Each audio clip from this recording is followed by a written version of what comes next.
제네바 한인교회 33주년 특별 송회를 하나님께서 허락하시고 여러분 오늘 창립 기념을 맞이해서 진심으로 축하를 드립니다. 제가 며칠 전에 서울에서 세문안교회 이수영 목사님을 만나서 얘기하는 중에 제네바에 가게 됐다고 그랬더니 하시는 말씀이 참 잘 됐습니다. 목사님 가셔서 힘을 주시고 크게 일하십시오. 거기에 강영준 목사님 훌륭한 분입니다.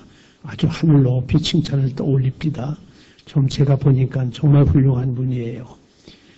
모든 면에서 균형이 잘 잡히고 특별히 영성과 지성이 잘 훈련된 아주 훌륭한 목사님 33년 만에 여러분들이 모시게 된 것 축하도 드리고 이 교회가 하나님의 뜻을 잘 이루는 복된 교회가 될 줄로 믿습니다. 기도하겠습니다. 하나님 아버지 감사합니다. 오늘 33주년을 맞이한 제네바 한인교회 특별송회 마지막 이 주일을 주시니 감사를 드립니다. 우리 마음을 활짝 열어주시고 겸허한 심정으로 주님의 위로부터 내리시는 생명의 음성 들려주시고 듣게 하옵소서. 부족한 종 십자가 뒤에 감추시고 주의 이름의 영광만을 위하여 쓰임받는 도구 되게 하여 주옵소서. 예수님 이름으로 기도드립니다. 아멘. 우리가 이 송회 3일간 초대교회의 위기를 12가지로 지적하면서 성경에서 어떻게 해결을 했는지 그 비법을 우리가 공부를 하면서 은혜를 기다렸습니다. 어제까지 8가지 어려운 그 위기가 있었다고 했는데 오늘은 그 9번째로 초대교회는 성장 중에 생기는 위기가 있었다. 영어로 말하면 growing pain, 성장하면서 아픔이 있잖아요. 가정에서 어린애기를 키우다가 보면 병도 들고 사고도 생기고 어려움도 만나는 것처럼 교회도 성장하다가 보니까 초대교회는 문제가 없었던 것 같으나 거기에도 문제가 생긴 거예요. 그래서 언제든지 커지는 게 문제입니다. 여러분 교회도 그렇고 기업도 그래요. 커지는 문제가 생기게 돼 있어요. 한국교회에 지금 문제가 많다고 하는 것도 작았을 때는 그렇게 문제가 없었지 않겠습니까? 커지다 보니까 문제가 많이 생기는 거예요. 성장 중에 부작용이 생겼다고 말이에요.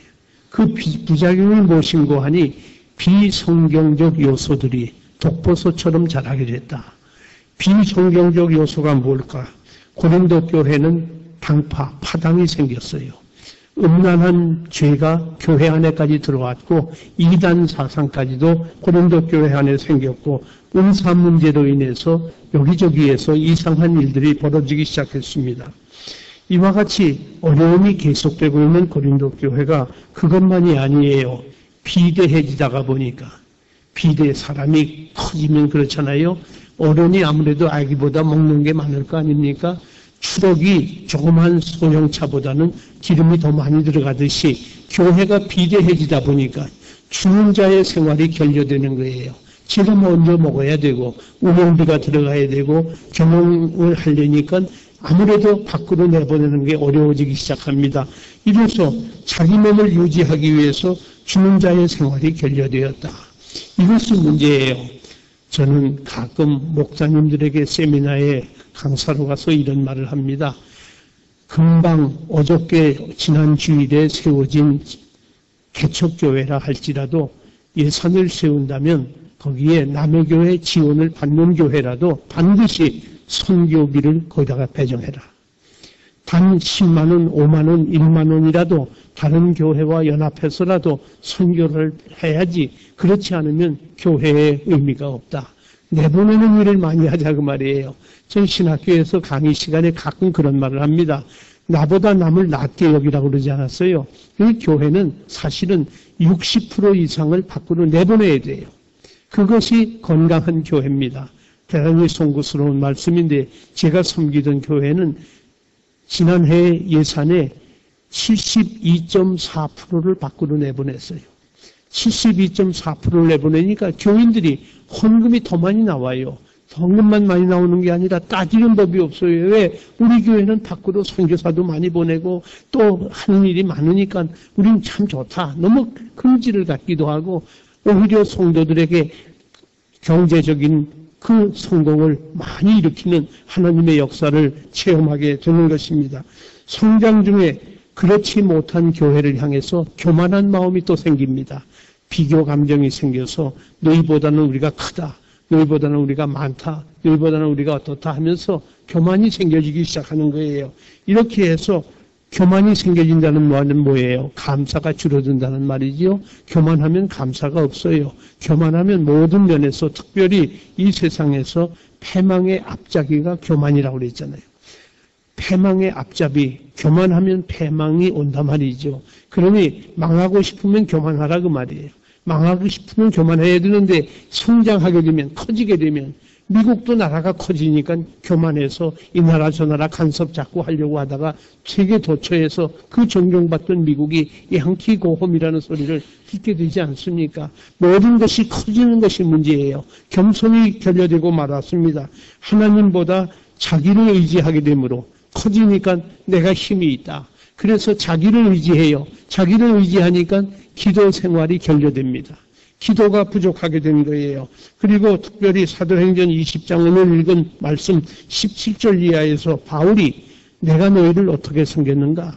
모든 겸손과 그랬어요. 모든 겸손. 그러니까 겸손을 어떤 면에서만 겸손한 게 아니고 모든 겸손, 모든 면에서 겸손했어. 어거스틴이라고 하는 위대한 신학자는 이렇게 말을 합니다. 기독교인의 3대 덕성이 무엇입니까? 첫째는 겸손, 둘째도 겸손, 셋째도 겸손. 다시 말해서 겸손, 그리고 또 겸손하면 그것이 덕을 세우는 가장 좋은 방법이라는 것을 우리에게 위대한 학자가 이렇게 가르쳐주고 있습니다. 사도 바울이 내가 너희를 모든 겸손으로 섬겼다. 그리고 눈물로 섬겼다. 눈물로 섬겼다. 얼마나 눈물을 많이 흘렸는고 하니 여러분 보세요. 우리가 많이 듣고 있던 사마리아인의 그 비유를 알고 있잖아요. 여리고에 가다가 강도 만난 사람을 고쳐주고 하는데 그 사마리아 사람이 앞에 간 제사장과 레위 사람하고 뭐가 달라요? 제사장과 레위 사람은 그냥 지나가요. 왜? 가서 만져봤다가 도와주려고 하다 골치 아픈 일 생길 거 아니에요. 피 만지면 제사 못 지낼 거고 안 될 거 아닙니까? 골치 아픈 일 피해 갔어요. 사마리아인의 비유가 아름다운 이유는 골치 아픈 일을 피하지 않고 쫓아가서 고쳐주려고 약을 발라주고 부비가 더 들면 내가 올 때 갚아주겠다고 여관에 갔다가 쉬게 해주고 이 모든 일을 한 것은 골치 아파서 피한 것이 아니라 마음이 아파서 한 일이에요. 오늘 우리가 구제를 하거나 전도를 하는 일이나 무슨 일을 하든지 마음으로 해야지. 마음이 정말 아파서 내가 그 일을 하면 그건 아름다운 것이 되지만 골치 아픈 일 난 피하겠다. 교회에서도 그런 사람 많잖아요. 그것이 성장 중에서 우리에게 나도 모르는 사이에 생겨지는 아픔입니다. 유익한 것은 무엇이든지 여러분에게 내가 가르쳤다. 그리고 가르칠 뿐만 아니라 행했다. 그리고 복음 전하기 위해서 주의 은혜를 말씀을 따라 살며 범사에 본을 보이고 아주 어려운 말 아니에요. 범사에 본을 보이기 위해서 바울이 지금 자기의 삶을 산 것을 말씀하고 있습니다. 여기에 모든 것을 인내로 그랬어요. 인내로 주를 섬기고 인내가 얼마나 중요한지 여러분 우리에게 시험이 올 때 인내를 해야 될 거 아니에요. 참아야 될 거 아닙니까? 얼마나 오래 참을까? 로마서 4장 18절 말씀에 아주 굉장한 말씀이 하나 나와요.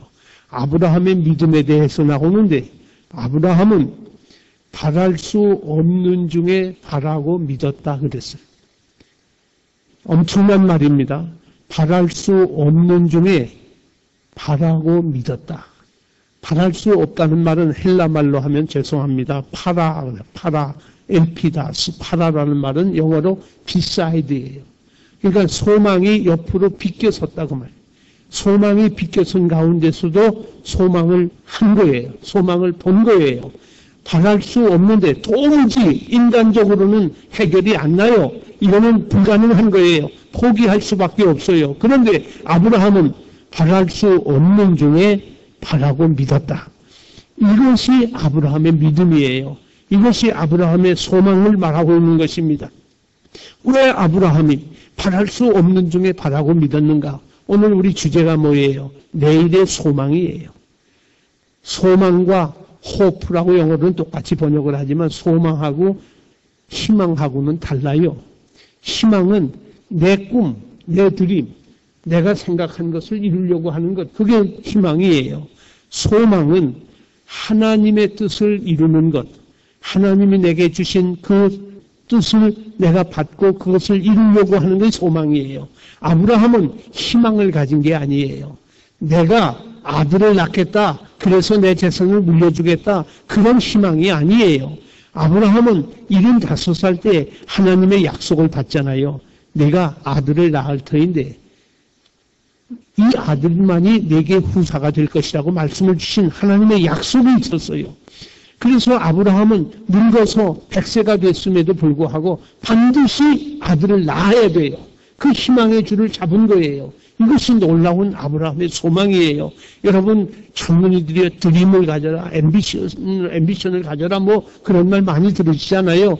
그건 아니에요. 교회가 할 말은 아니고, 교회가 할 말은 소망을 가져란 말이에요.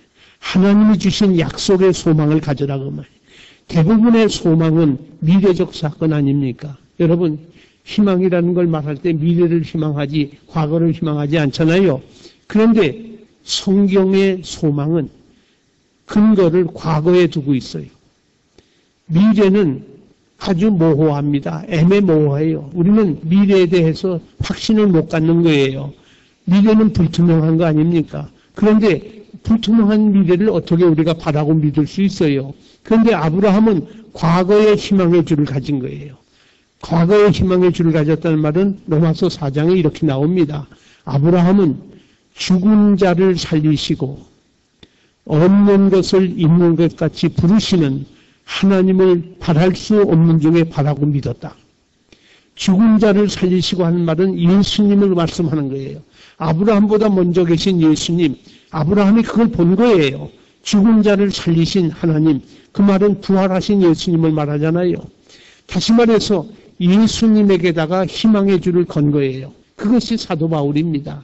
로마서를 기록하면서 바울이 과거에다가 희망의 줄을 걸었기 때문에 이건 확실한 거 아닙니까? 이거는 애매모호한 게 아니에요. 앰비기어스한 게 아니에요. 놀라운 하나님의 약속이 있기 때문에 이것을 붙잡고 그 희망을 이루어 나가는 거예요. 그런데 보세요. 여기 희망의 목적만이 아니라 왜 희망의 근거가 중요하냐? 하나님의 인격을 봐서. 하나님은 누구예요? 전지전능한 분 아니에요. 하나님은 무소부재하신 분 아닙니까? 전능하다고 그러니까 하나님은 뭐든지 할 수 있다. 사람들이 그렇게 생각해요. 그렇지 않아요. 하나님 못하시는 것도 있어요. 뭘 못하시죠? 거짓말 못하셔요. 하나님 거짓말은 못하시는데 그럼 하나님 전능한 분이 아니지 않는가? 전능은 그런 뜻이 아니에요.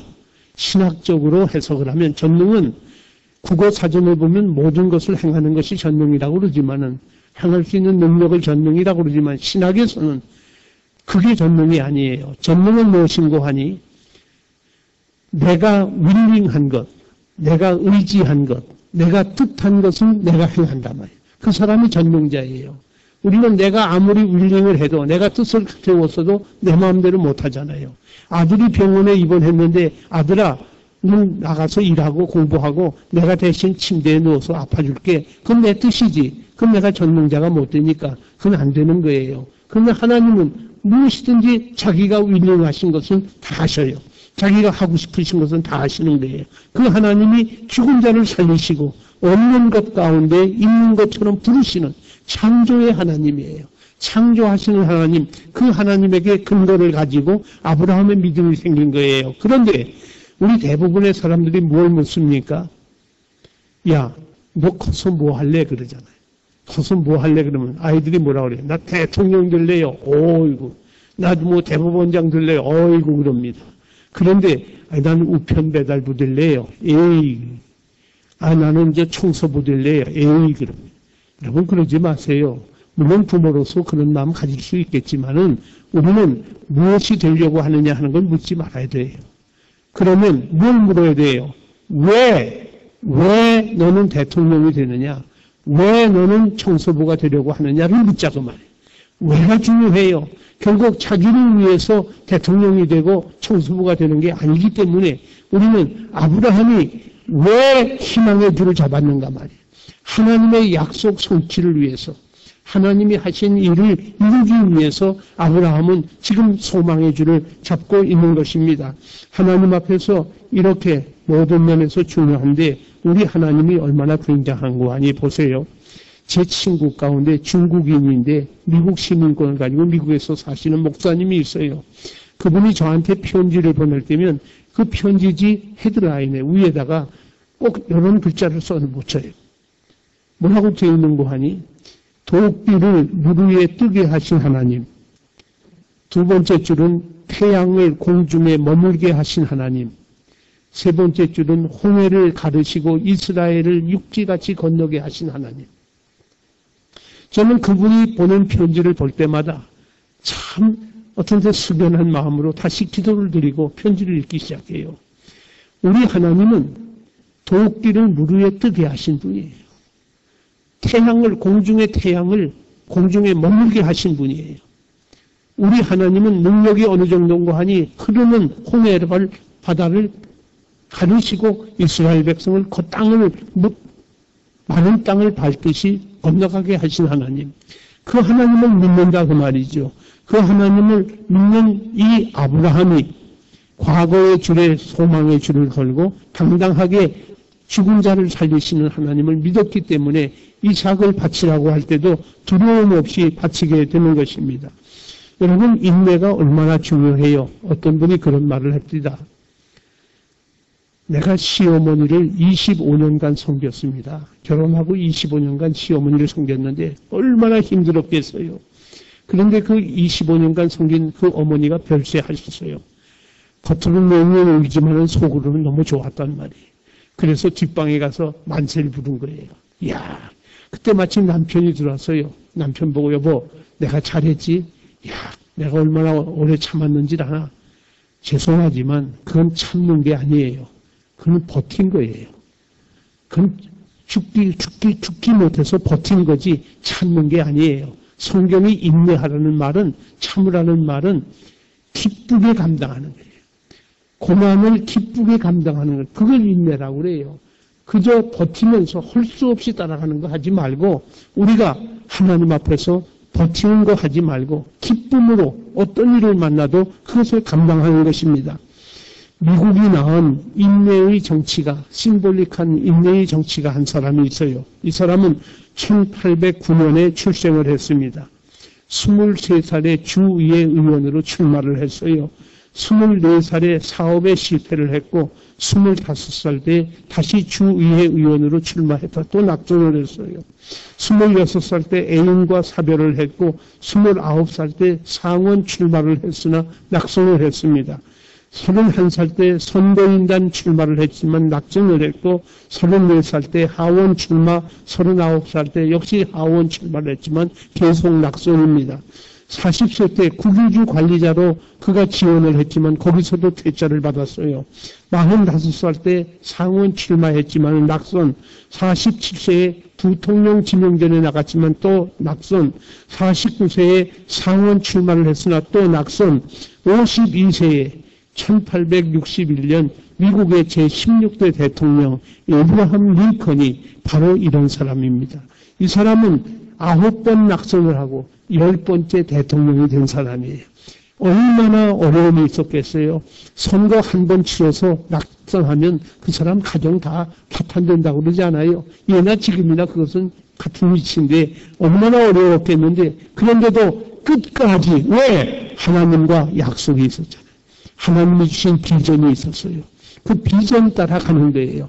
비전과 내 드림과는 다른 이유가 바로 여기 있어요. 왜? 내가 가진 비전은 하나님이 주신 비전이기 때문에 힘들다고 물러설 수 없어요. 어렵다고 팽개칠 수 없어요. 하나님의 비전이기 때문에 우리 젊은이들에게 비전의 사람이 되라고 하는 말이 바로 그런 말이에요. 하나님이 주신 비전을 받으면 그 일은 끝까지 기쁨으로 감당하면서 어려움이 와도 끝까지 달려가는 것입니다. 인내와 순종과 희생을 한 아브라함처럼 75살 때 약속을 받았는데 100세의 아들을 낳았으니 25년 동안을 기다린 거예요. 25년 동안 그 이스마엘도 낳긴 했지만 그건 육신의 아들이고 하나님의 인정 안 하잖아요. 결국은 하나님의 뜻에 시간이 오래 걸려도 끝까지 쫓아가는 것. 그것이 믿음이고 그것이 성장 중에 생기는 위기를 우리로 하여금 타개하는 아름다운 비법이 되는 것입니다. 이제 10번째로 초대교회 또 하나의 위기가 있어요. 심한 편견의 위기입니다. 프리주디스, 편견의 위기. 사실 사도들은 자기들 나름대로의 경험이 있잖아요. 체험이 있어요.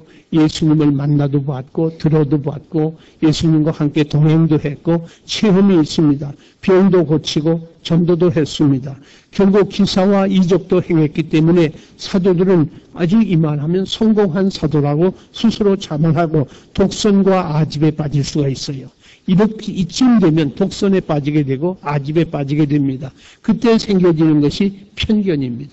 사람에게 편견이 생기면 이게 문제지요. 그런데 사도행전 10장 9절 이하에 보면 베드로가 요바에서 한 환상을 봅니다. 보자기가 하늘로부터 내려오는데 그 보자기에 각종 짐승이 다 있었다. 근데 여러분 아시는 대로 유대인들은 못 먹는 짐승이 있잖아요. 각종 짐승이 그 안에 그것도 들어있단 말이야. 그런데 하늘에서 음성이 들려집니다. 베드로야, 잡아 먹어라 그랬어요. 베드로가 보니까 못 먹을 것들이 있거든요. 그러니까 주여, 내가 언제 이런 걸 먹었습니까? 나는 깨끗한 사람인데 난 먹을 수 없습니다. 분명히 주님이라고 부르면서도 인정을 못한다는 거예요. 얼마나 무서운 일이에요? 이것이 베드로의 편견이에요. 이방인에게는 복음이 필요 없고 복음이 들어가도 안 되고 오직 유대인만 구원을 받는다고 생각을 한 거지요. 그때 하나님이 이 환상을 보여주신 건데 이것을 뜻을 알지 못하고 여기에서 그만 실수하고 넘어지고 마는 것입니다. 오늘 많은 사람들이 이런 편견에 빠져 있어요. 자기도 모르는 사이에 편견에 빠져서 감정과 이해관계에 의해서 더욱 깊어져서 골이 깊어지는 그런 경우가 많습니다. 논리적 컨트롤보다 감정 컨트롤 때문에 사람들이 편견에 잡히는 경우가 많습니다. 가령 인종차별 문제, 성차별 문제, 그리고 우리의 편견으로 인해서 지방색 문제, 학력의 문제, 이런 편견을 가지고 사람을 저울질하고 사람을 평가하지 않습니까? 스위스에서는 그런 일이 없지만 제가 미국에서 공부할 때 미국 교회를 출석을 했는데 그 교회에 가보면 백인만 확 앉았어요. 그런데 어쩌다가 흑인이 하나 들어온단 말이에요. 그러면 목사님이 예배 끝나고 저 앞에서 인사를 하는데 백인들은 막 허그를 하고 뭐 한 사람이 한 2, 3분 이상씩 뭐 가정 문제도 묻고 건강 문제도 묻고 대화를 해주고 줄 쫙 서서 기다려요. 그러다가 박수를 하고 허그를 하다가 흑인이 딱 나타나면 목사님이 뒷짐을 탔어요. 굿모닝. 그러니까 흑인이 허그는커녕 악수도 못하고 그냥 민망해서 그냥 뒷짐 쳤는데 어떻게 하겠어요? 뒤로 가서 악수할 수도 없고 그냥 가는 거예요. 그 다음 주에는 못 와요.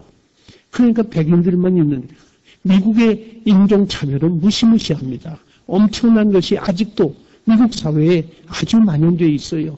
그렇기 때문에 이런 어려움이, 이런 편견이 무너져야 됩니다. 어떻게 해야 편견이 무너질까? 자기를 상대화해야 돼요. 자기를 절대화하고 있는 하는 편견에 빠져 있어요. 내 판단이 옳고 내가 모든 것이 절대적이다 할 때는 거기서 헤어날 길이 없습니다. 사실 인간도 권력도 금력도 다 상대적인 거 아닙니까? 여기 나무 이파리가 있어요. 이 나무 이파리를 보고 어떤 분이 말을 할 거예요. 이건 참 나무 이파리 크네. 그거는 티맵스를 생각한 사람이 한 말이에요. 아니, 이 나무 이파리 너무 적다. 그 말은 오동나무 이파리를 생각한 사람은 적다고 할 거죠. 자기 기준이 다른 거예요. 상대적 기준을 가지고 사람을 평가하면 안 되잖아요. 이게 문제입니다. 오늘 많은 사람들이 상대적인 것을 가지고 평가를 하고 여기에서 편견을 갖고 있는 거예요. 저는 고등학교 때에 목사가 될 것으로 하나님 앞에 부름받은 사람으로서 그 후에는 내가 돈 내고 극장에는 안 가봤어요. 삼류 소설도 안 읽어봤고 학교에서 단체로 갈 때는 갔지만은 그 후에는 극장을 안 가서 배우가 누군지 잘 몰라요. 아주 무식한 사람입니다. 그런데 배우가 누군지 모르는데도 한 사람은 기억해요. 지금도 어렸을 때 들었던 이름 김지미라는 사람. 아는 분이 있는지 모르겠어요. 그 김지미를 보고 어떤 사람은 그거 참 미인이지. 그것도 인물이야 또 그런다고요. 같은 사람을 놓고 서로가 평가가 달라요. 그럴 수밖에 없잖아요. 사람 평가는 상대적인데 어떤 사람은 예쁘다고 그러는데 어떤 사람은 아니라고 그러잖아요. 그거 갖고 싸우지 마세요. 그건 미련한 짓이에요. 그건 가장 미련한 거예요. 그건 자기 편견이란 말이에요. 그러면 안 되잖아요. 우리가 금전, 돈을 가지고 절대 권력을 생각하는 사람이 있어요. 돈의 힘을 가지고. 그때 돈을 상대화시키는 거예요. 돈을 상대화시키는 한국의 대기업가인데 굉장한 신앙을 가진 장로님이 계신데 거기 그 회사에 설교 한 번 가면 신학교 교수 한 달 봉급을 한 번에 주셔요. 그러니까 신학교 교수들이 어떻게 해야 거기 가서 설교 하나 그러고 출연하자는데 저도 한 번 부름받아서 갔어요. 돈을 주길래 제가 그대로 놓고 나왔다. 나 이런 거 안 받습니다. 난 하나님 앞에서 신학교에서 나 먹을 거 주니까 필요 없습니다. 그 다음부터는 이분이 돈 가지고 권세를 부려야 되는데 내가 돈을 우습게 알잖아요. 나중에 그 얘기를 듣고서 그 회장님이 절 보고 교회 같이 합시다. 교회 세웁시다. 그래서 세운 교회가 할렐루야 교회였어요. 우리가 하나님 앞에서 권력을 또 절대화시키는 분이 있어요. 그 권력을 상대화시키면 돼요. 권력 가진 사람 절대적으로 생각할 텐데 그걸 상대화시키면 권력자 내 앞에서 무릎 꿇어야지 아무것도 아니잖아요. 그게 뭐 그렇게 대단하다고. 지식을 가지고 또 절대화시키는 분이 있어요. 그것도 마찬가지입니다. 우리가 이런 모든 것 별거 아닌 것 가지고 우리가 생각을 하고 또 무지와 교만 때문에 편견에 빠지는 경우가 있어요. 무지로 인해서. 소크라테스가 독약을 마시고 죽지 않습니까? 소크라테스가 왜 독약을 마셔요? 헬라 사람들이, 그리스 사람들이 소크라테스의 신관을 무신론이라고 한 거예요. 자기들이 믿는 그 여러 가지 그 히랍 신화에 나오는 신들을 믿지 않고 소크라테스가 믿는 신은 아니라고 그 소크라테스가 그걸 부정하니까 너는 무신론자다 해서 독약을 주는 거예요. 어떡합니까? 그것은 소크라테스를 죽인 사람들의 무지로 죽은 거예요. 사도 바울도 마찬가지 아니에요. 사울이었을 때 예수 믿는 사람을 잡아 죽이러 다니는 거예요. 왜 그랬습니까? 그가 정의감이 없어서가 아니에요. 그가 무지했기 때문에, 예수에 대해서 무지했기 때문에 이단으로 알고 그를 따르는 사람들을 잡아 죽이러 가는 거예요. 우리가 무지하면 편견에 빠져요. 무지하면 편견에 빠져요. 일본 사람들은 다 저렇더라. 중국 사람은 어떻더라. 우리가 그대로 편견을 가지고 판단해버리면 안 된단 말이에요. 교회에서도 마찬가지예요. 우리는 이런 편견의 위기에서 빠져나와야 될 것입니다. 11번째로 초대교회는 전략상 위기에 봉착했어요. 전략상 스트래티지 위기입니다. 어떤 일을 수행하기 위해서는 반드시 적절한 전략이 필요합니다. 우리가 논문을 작성할 때 어떤 방법론을 사용하느냐에 따라서 결론이 달라지지요. 어떤 방법론을 사용하느냐에 따라서 가령 신약을 연구하는, 전 신약을 공부한 사람인데 신약을 연구하는 사람이 양식 비판론을 가지고서 신약을 해석하는 것과 성경 영감론을 가지고 신약을 해석하는 것과 결론이 영 달라요. 영 다른 결론이 나오는 거예요. 방법론이 중요해요. 그런데 여기서 무슨 방법론을 성경이 제시하고 있는가? 성경이 제시하는 방법은 Principle of Quantity.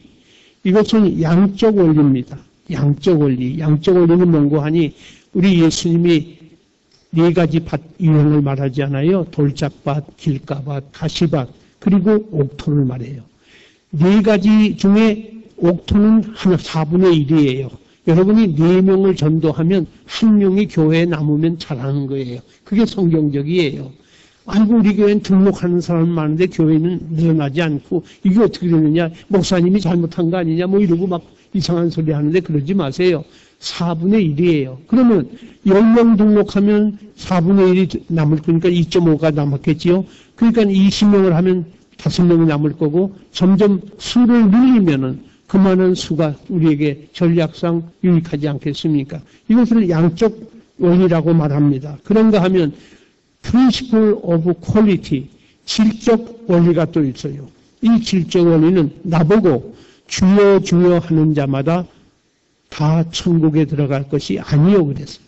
주여 주여 하는 자마다 다 천국에 들어가지 않는다. 참 무서운 말이죠. 그는 겉으로만 주님 주님해서 안 된다는 그런 뜻도 되지만 오해하지 마십시오. 예수님이 시험을 받으실 때 세 가지 시험 받잖아요.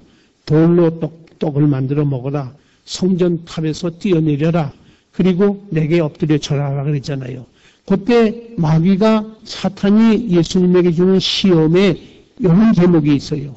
네가 만일 하나님의 아들이여든 이 돌덩어리로 떡을 만들어 먹어라.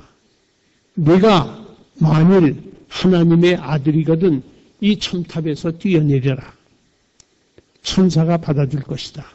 네가 만일 하나님의 아들이라는 말은 이 두 번에는 있고 세 번째에는 그 말이 빠져버려요. 세 번째는 그 말이 안 나오고 뭐라고 되어 있는 거 아니? 네가 내게 엎드려 절을 하면 천하 모든 것 네게 주겠다. 여러분 여기서 뭐가 느껴지지 않아요? 처음 두 가지 시험은 기적이 요청되는 시험이에요. 돌로 떡을 만들고 첨탑에서 뛰어내리는데 안 죽는 건 기적 아니에요. 기적이 요청되는 데는 내가 하나님의 아들이여든이라고 마귀가 말을 했고 기적이 요청되지 않고 절만 하면 되는 거기에서는 그냥 절하라. 그러면 주겠다 이런 거예요. 이 말은 뭘 말해주는 거 하니 예수님이 이 시험을 거절하지 않습니까? 리젝트 하는데 그것은 예수님이 하나님의 아들이 아니기 때문에 거절한 게 아니에요.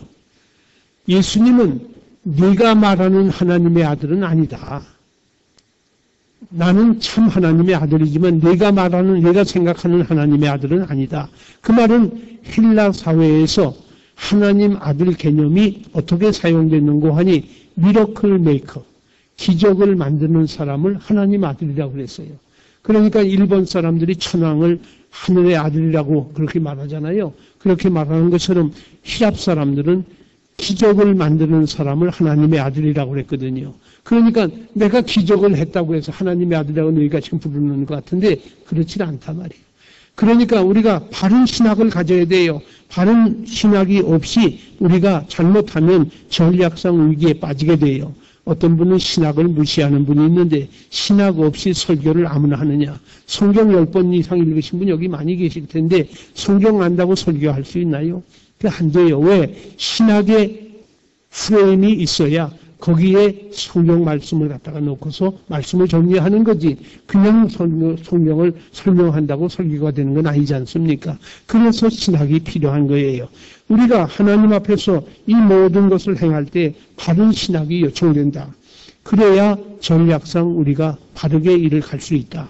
제가 어저께 조직의 위기에 대해서 말하지 않았습니까? 이것이 장로교의 폼이냐 감리교의 폼이냐 무슨 교회의 폼이냐 그걸 따지지 마시고 성경의 폼을 따르세요. 성경이 어떻게 조직하라고 말씀한 것을 순종하면 됩니다. 성경대로 하는 거예요. 그것이 하나님 앞에 옳은 방법이고 바른 길이 될 것입니다. 그리고 exercise of faith, 신앙을 exercise 하라 말이에요. 신앙을 바로 실천하세요. 믿음을 가지고 있지만 말고 믿음을 실천해야 돼요. 여러분 보세요. 구하라 주실 것이요. 찾으라 얻을 것이요. 두드리라 열릴 것이라. 믿으십니까? 정말 믿으십니까? 그러면 그동안 손해 많이 났어요. 어떤 분 나 한 달에 11조 1억 원짜리 1억 원씩 했으면 좋겠습니다. 아니 누구는 왜 하나님이 저렇게 복을 주시고 나는 뭐 1억 원은커녕 10만 원도 11조를 못할 정도가 됐으니 이거 어떻게 됩니까? 이런 분이 있는데 정말 1억 원 11조 바치고 싶으면 하나님 앞에서 받은 비전을 가지고 기도를 해보셨습니까? 정말 그 기도 해봤어요. 이건 너무 허무해서 난 그런 기도 못합니다. 그런 분이 있는데 믿으면 하나님이 주시겠다고 그랬어요. 그런데 우리가 믿지를 못하고 그걸 아예 기도도 하질 않은 거예요. 우리는 신앙을 엑서사이즈 해야 돼요. 신앙을 주머니 속에 넣고만 다니지 말고 내가 받은 신앙을 하나님 앞에서 바르게 엑서사이즈 할 때에 그것이 우리가 일생을 사는 하나의 스트래티지, 전략이 되는 거예요. 신앙을 엑서사이즈 할 수 있는 우리가 보도 될 수 있기를 간절히 소원합니다. 이 신앙으로, 믿음으로 이 산을 명하여 저쪽으로 옮길 수 있다고 그랬어요. 바다로 옮길 수가 있다고 그랬고, 여리고도 무너지고, 믿음으로 홍해도 갈라지지 않았습니까? 신앙을 엑서사이즈 하는 것이 무엇보다도 중요합니다. 그리고 성령의 능력의 원리, 성령을 믿어야 되지요. 우리가 성령이 임하시면 권능을 받고 그랬어요. 그 권능을 받아서 뭘 할 거예요? 예루살렘과 온 유다와 사마리아와 땅끝까지 이르러 내 증인이 되리라. 결국 성령 받은 이유는 증인이 되게 하기 위해서 권능을 우리에게 주시는데 그 권능을 우리가 하나님 앞에서 바르게 엑서사이즈 해야 될 것입니다. 그리고 무엇보다도 principle of sacrifice, 희생의 원리를 우리 삶의 전략으로 채택해야 돼요. 희생 없는 헌금은 하나님이 받지 않으신다고 그랬어요. 여러분 오늘도 헌금을 하시는데 헌금을 어떻게 하세요? 여러분 시장에 가서 지갑을 펴고 물건을 살 때 지갑을 열어서 헌 돈이 있으면 그걸 먼저 냅니까? 새 돈을 먼저 내십니까? 물건 살 때. 대답을 왜 안 하셔요? 네. 아마 헌 돈을 먼저 꺼내시겠죠? 그렇죠? 헌 돈을 먼저 사용할 거예요. 근데 하나님 앞엔 그렇게 하면 안 돼요. 가장 좋은 걸 드려야죠. 가장 좋은 첫 열매를 바치라는 말은 첫 번째 낫으로 베인 그걸 바치라는 말이 아니고 가장 좋은 것을 바치라고 말이에요. 가장 최고의 것을 하나님을 위해서 바치는 그것이 첫 열매예요. 그러니까 희생의 제물이 우리에게 무엇보다도 필요합니다. 희생 없는 예물은 하나님이 받지를 않아요. 하나님 앞에 이것을 우리가 분명히 해야 됩니다. 오늘 내가 희생을 하면 누군가가 혜택을 볼 거예요. 내가 희생을 하면 초가 녹아내리면 밤이 밝아지듯이 내가 희생을 하면 누군가가 그 혜택을 보게 될 테니 이게 얼마나 대단한 것입니까? 그래서 우리 예수 믿는 사람이 십자가의 희생을 예수님이 우리에게 요구한 거 아니에요. 십자가를 지고 나를 따르라는 말이 바로 이 희생의 삶을 우리에게 요청하는 것입니다. 마지막으로 초대교회의 또 하나의 위기는 지도자의 위기예요. 여러분 지도자가 얼마나 중요하다는 걸 알고 계십니다. 지도자 때문에 그 단체나 그 사회가 왕성하게 부흥하고 성취하는가 하면 지도자 때문에 어려움을 당하는 경우도 너무나도 많은 것을 우리가 알고 있습니다. 초대교회 지도자들이 어떠했는가? 초대교회 지도자들은 신실했어요. 신실하고 헌신적이고 책임감이 투철했다. 사도행전 8장 2절에 보면 예루살렘 교회에 핍박이 일어났을 때에 사도 외에는 다 사마리아 땅으로 유다 땅으로 흩어지니라. 유다와 사마리아 땅으로 사도 외에는 그러니까 사도들은 흩어지질 않았어요. 사도들은 끝까지 예루살렘을 사수하고 한 사람의 성도라도 더 지키려고 거기 남아 있었단 말이에요. 그러니까 얼마나 헌신적입니까? 얼마나 신실해요. 얼마나 누구보다도 책임감이 투철한 그것이 사도예요. 그러니까 오늘 우리가 지도자를 어떻게 뽑아야 됩니까? 한국에서 교회 후임 목사, 담임 목사님이 은퇴하시거나 무슨 사고가 있을 때 후임 목사 뽑는 신문에 광고가 많이 나요. 기독교 신문들에. 거기 보면은 박사학위 소지자, 영어를 통역할 수 있는 사람, 한 10대까지가 나와요. 제가 보기에는 하나도 안 맞는 말이에요. 영적인 것은 저는 요구하지도 않았고 얼마나 신실한지 얼마나 책임감이 투철한지 거기에 대한 검증은 전혀 없이 그저 어느 학교 출신이고 어디서 학위를 받았고 어떻게 뭘 했고 한 그걸 가지고 목사님을 모시려고 그러면 그건 안 되는 거 아니겠어요? 우리가 영적 지도자가 어떤 것인 것을 알고 있습니다. 무엇보다도 셀플레스한 무사기한 지도자. 자기가 다 죽고 자기는 하나님 앞에서 완전히 죽고 남을 섬기는 무사기한 지도자, 욕심이 없는 사람. 베드로가 예루살렘 교회 총회장이에요. 요즘 말로 하면 탑 리더십인데 그것을 야고보에게 넘겨주고 다시 차지하려고 하지 않았어요. 그리고 바나바는 바울을 예루살렘 교회에 인도한 사람 아닙니까? 그런데 안디옥 교회가 바울과 바나바를 선교사로 파송할 때 바나바가 바울을 앞세우고 자기는 뒤에 서는 거예요. 자기 선배가 앞에 가야 될 마땅하지 않습니까? 그런데 기능상 바울이 훨씬 자기보다 우수한 것을 알고 바울을 앞세우고 바나바는 뒤에 서는 거예요. 이것이 셀프레스입니다. 이것이 무사기한 정신이에요. 오늘 이 정신이 이것이 성경 정신이고 이것이 성경의 교훈인데 우리는 성경을 알면서도 그걸 행하지 못하잖아요. 얼마나 우리가 따지는 게 많아요. 이건 인간적으로 안 된다. 이건 뭐 상식적으로 안 된다 하고서 우리가 거절을 많이 하고 있습니다. 초대교회 지도자들은 자신과 교회를 일치시켰어요. 자신과 교회를 일치시켰다. 우리 예수님께서 사도 바울을 부르실 때에 바울이 다메섹 도상에서 예수님을 바라보고 뭐라고 그래요? 주여 누이십니까? 주여 누이십니까? 그렇죠? 그때에 예수님이 뭐라고 그러셔요? 나는 네가 핍박하는 나사렛 예수라 그래. 네가 핍박하는 나사렛. 사실은 사울은 예수님을 핍박한 적이 없어요. 예수님을 만나보지도 못한 사람이 어떻게 핍박을 했겠어요? 사울이 핍박한 것은 예수님의 교회를 핍박한 거예요. 예수님을 따르는 사람을 핍박한 거예요. 그런데 예수님이 주여 누이십니까? 사울이 물으니까 나는 네가 핍박하는 나사렛 예수라. 예수님은 자신과 교회를 일치시키는 거예요. 분리시키질 않아요. 교회가 어려움 당할 때 자기가 아파하시는 거예요. 자기가 괴로움을 당하시는 거예요. 그리고 스데반도 똑같은 말을 하고 있습니다. 끝까지 교회가 해야 할 용서와 사랑을 보여주고 돌에 맞아 돌무덤에 쌓여 죽고 마는 것이 스데반 아닙니까? 그러니까 교회와 자신을 일치시키는 것이 영적 지도자 사도들이었습니다.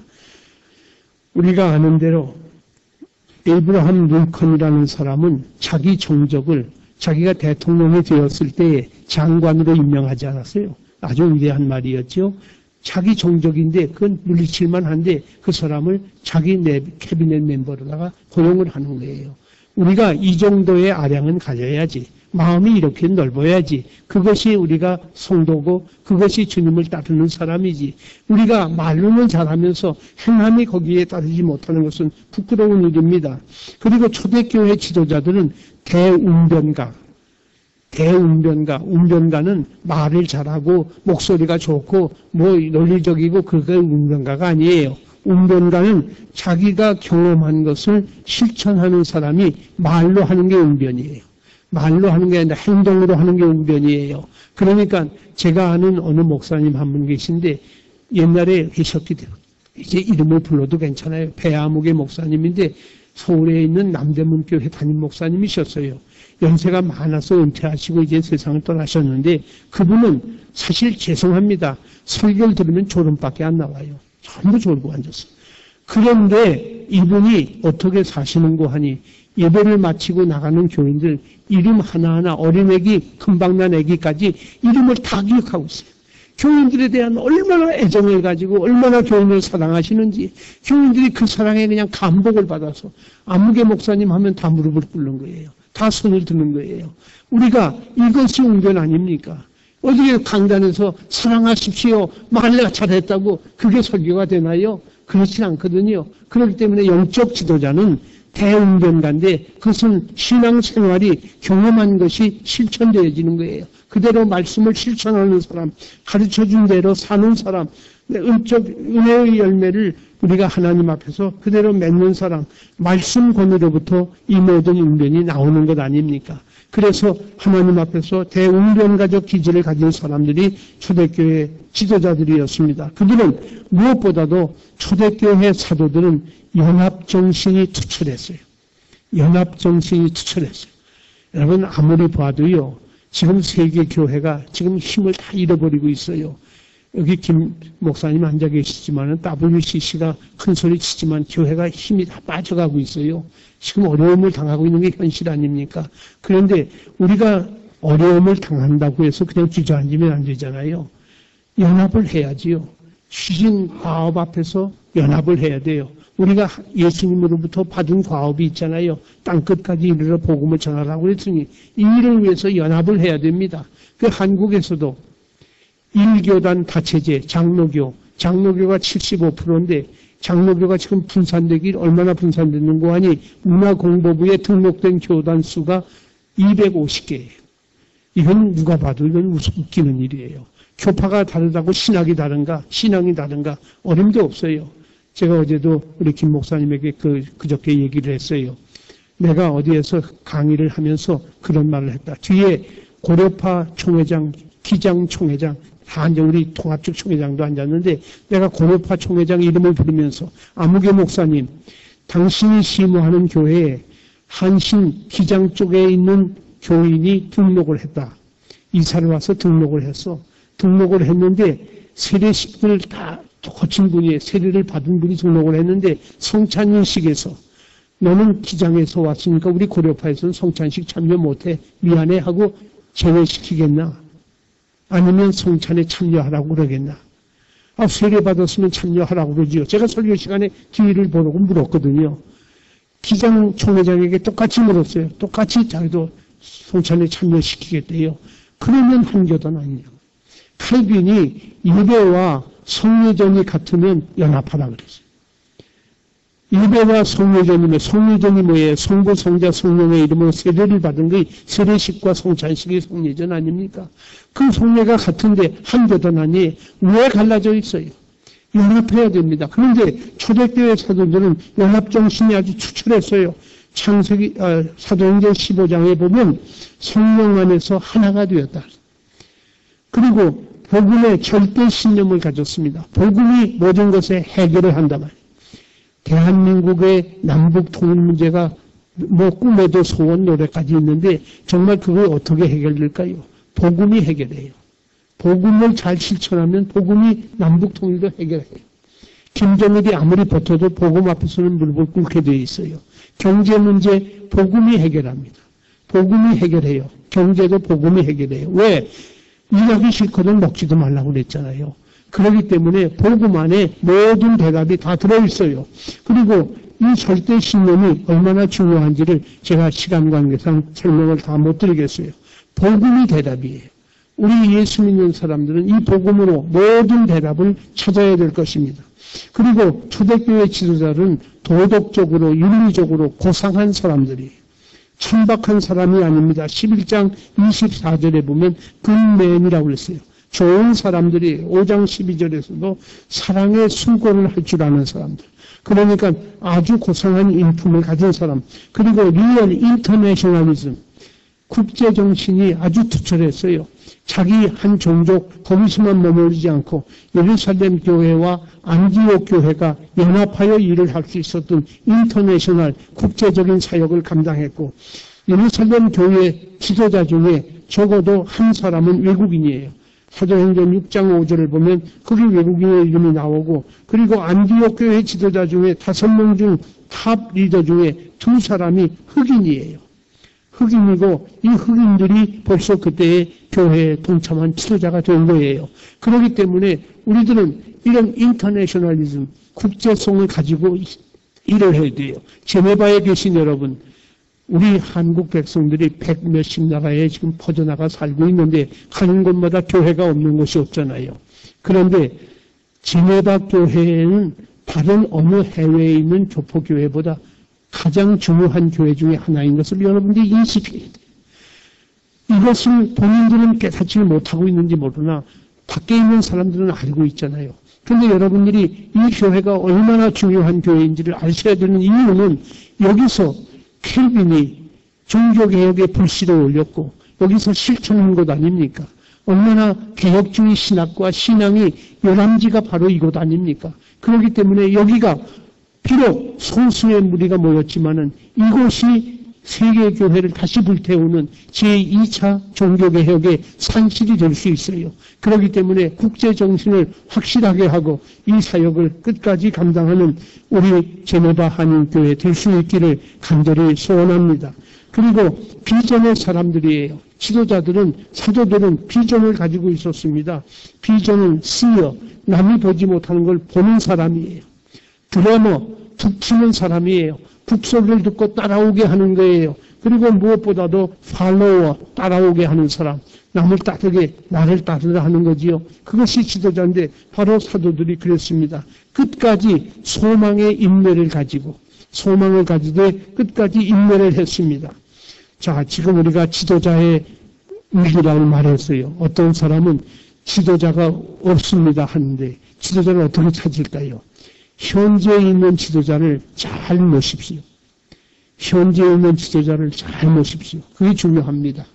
제가 미국에서 신학 공부 MD부 과정을, 그때는 MD부도 없어요. BD였는데 BD 과정을 할 때에, 그리고 THN 과정에 올라갔을 때에 거기에서 미국 교회를 섬겼어요. 사실은 제니터 섹스톤 청소부 짭을 얻으려고 일을 해도 교회 가서 하자 해서 교회 짭을 얻으러 갔더니 목사님이 안 된다고 너는 가르치라고 그래서 유스미니스터를 했어요. 그 유스미니스터가 됐는데 편지가 온 거예요. 편지 내용이 이렇습니다. 당신의 신학과 신앙을 존중히 여겨 아래와 같이 당신을 세상으로부터 자유하게 하기 위하여 우리 교회가 지불을 하겠습니다. 잘 들으세요.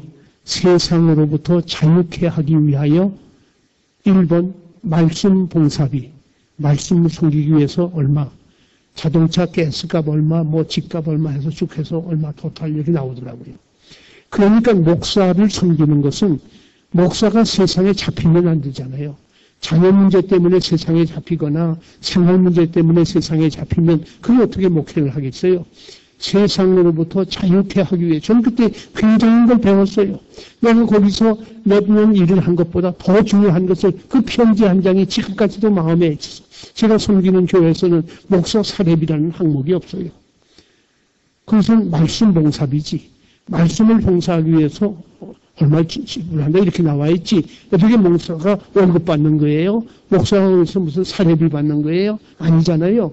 그렇기 때문에 우리 성직자가 말씀을 자유롭게 봉사할 수 있도록 우리가 교회가 그걸 책임지는 거예요.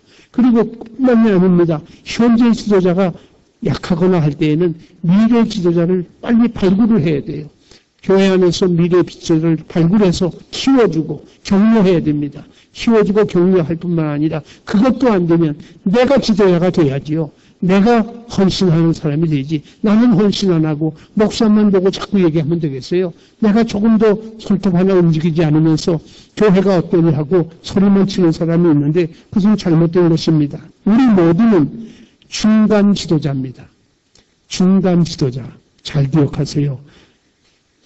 중간 지도자라는 말은 느헤미야가 중간 지도자예요. 느헤미야는 예루살렘 성 수축할 때의 지도자 아닙니까? 그런데 그는 매일같이 하나님께 보고를 하고 하나님의 뜻을 받아서 예루살렘의 성전, 예루살렘 성을 수축하는 일을 이룬 거예요. 52일 만에 이루었어요. 예루살렘이 얼마나 큰 성인데 그것을 요즘 같은 건축 기구도 없는데 사람 손으로 성을 수축하는데 52일 만에 그것이 어떻게 된 거예요? 중간 지도자의 역할을 다한 거예요. 하나님에게 묻고 하나님의 뜻을 전달하고 하나님이 원하시는 일을 행하는 것, 그것이 지도자예요. 우리는 가정에서 중간 지도자입니다. 학교에서, 사회에서, 교회에서, 목사님도, 집사님도, 누구도 다 중간 지도자예요. 우리는 누가 높고 누가 낮은 게 없어요. 하나님이 지도자예요. 예수님의 그 뜻을 우리가 펴서 그것을 세상에서 잘 실천하는 것, 그 중간 지도자의 책임 있게 감당을 해야 될 것입니다. 무엇보다도 오늘 로마서 4장에 있는 말씀대로 바랄 수 없는 중에 바라고 믿은 아브라함처럼 소망 중에 끝까지 인내해야 된다. 그러면 인내만 하면 되느냐? 결론으로 제가 이런 말씀을 드리겠어요. 교회가 혹은 사회가 발전하고 부흥하려면 지도자가 잘 돼야 된다 그러잖아요. 지도자만 보고 있으면 되겠느냐? 지도자가 그럼 다 아느냐? 아니다. 성경은 하나님이 다 아신다 그랬다. 하나님 100%예요. 여러분, 하나님께서 모든 일을 행하시는 줄 믿으십니까? 예, 하나님 100%예요. 그런데 반면에 인간은 그럼 아무것도 안 하느냐? 인간 100%예요. 어떤 분은 하나님이 90%하고 인간이 10% 한다. 하나님이 50%하고 인간이 50%다. 아니 인간이 90%하고 하나님이 10% 한다. 뭐 이런 얘기를 하는데 저는 등식을 어떻게 만드는 거 하니 하나님 100% 플러스 인간 100% 이퀄 하나님의 뜻 100%. 그때 하나님의 뜻이 이루어진다. 왜? 성경적 근거가 어디 있냐? 고린도전서 4장에 뭐라고 그랬어요? 나는 심었고 아볼로는 물을 주었소되 자라게 하시는 이는 누구시다? 하나님이시다. 자라게 하는 이는 하나님이에요. 나는 심는 일과 물 주는 일은 인간이 해야 돼요. 인간이 안 하고 하나님께 맡깁니다. 그것만 가지고는 안 된단 말이에요. 어느 신학생이 시험 때 공부를 안 하고 있다가 시험장에 들어가서 시험지 앞에 놓고 하나님 지혜를 주십시오. 알려주십시오. 아무리 기도해도 안 나오거든. 그러니까 성령도 시험 앞에는 별 수 없구만. 그러고 나왔댔는데 그거는 성령을 무시한 짓이에요. 공부 안 하면 낙제지. 그건 당연하잖아요. 시험물 앞에 놓고 공부 안 하면 낙제지 뭐가 있어요. 그렇기 때문에 우리는 인간이 할 일이 있고 하나님이 하시는 일이 있는데 인간 100% 플러스 하나님 100% 그것이 200%가 아니고 그것이 100%예요. 그때 하나님의 뜻이 이루어지는 거예요. 이것이 리폼드 신학입니다. 이게 개혁주의 신학이에요. 우리가 제네바에 살면서 개혁주의 신학에 대한 이해를 못하면 우리가 하나님만 너무 의지한다고 해서 너무라고 해서 죄송합니다만은 우리가 하나님만 바라보고 있으면 안 된다 그 말이에요. 교회를 위해서 내가 수고해야 되고 내가 땀을 흘려야 되고 지도자를 도와야 되고 우리가 함께 협력하는 그래서 33주년 이제는 송년회 때가 됐는데 여러분 앞으로 40주년이 되고 50주년이 될 때는 세계의 복음의 센터가 되고 아름다운 사역을 감당하는 칭찬받는 교회로 더욱 성장하실 수 있기를 주님의 이름으로 간절히 소원합니다. 아버지 하나님 감사합니다. 초대교회가 당면했던 12가지 위기를 하나님의 말씀에서 그 대답을 찾고 우리 제네바 한인교회가 세계를 찾게 하시니 감사를 드립니다. 주께서 도우시는 손길로 우리 한현준 목사님 그리고 모든 교회 지도자들 사랑하는 하나님의 백성들에게 말씀으로 가득가득 채워주시고 은혜로 인도하여 주옵소서. 이 교회를 통하여 하나님이 하시고자 하시는 뜻을 반드시 이루는 아브라함과 같은 믿음을 주시어서 소망으로의 끝까지 승리케 하여 주옵소서. 예수님 이름으로 기도드립니다. 아멘.